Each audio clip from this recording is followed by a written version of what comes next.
дар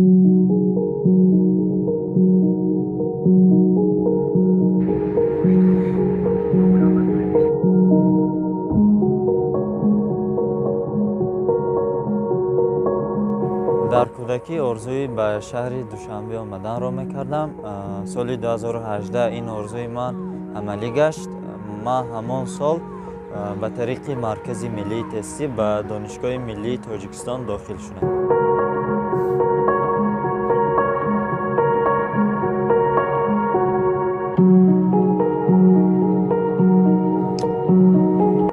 ман донишҷӯи факултети журналистика ҳастам. Аз пайи иҷрои супоришҳо ба гӯшаҳои гуногуни шаҳр меравам.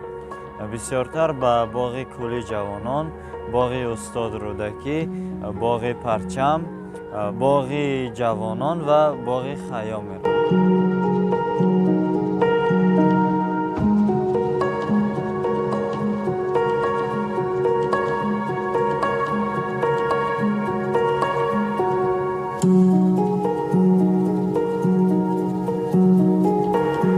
душанбе шаҳри хеле зебо аст, аммо ба ман аз ҳама зиёдтар осорхонаи миллӣ, китобхонаи миллӣ ва Кохи Наврӯз писанд аст.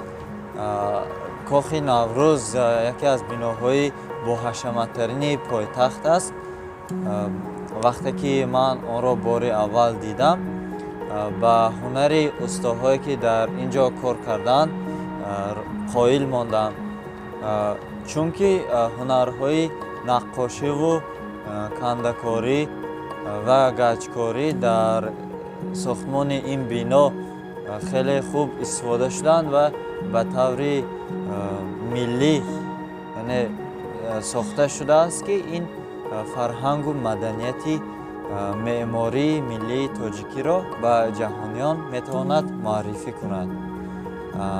ин бино соли 2015 сохта шудааст ва аз 12 толори боҳашамат иборат аст.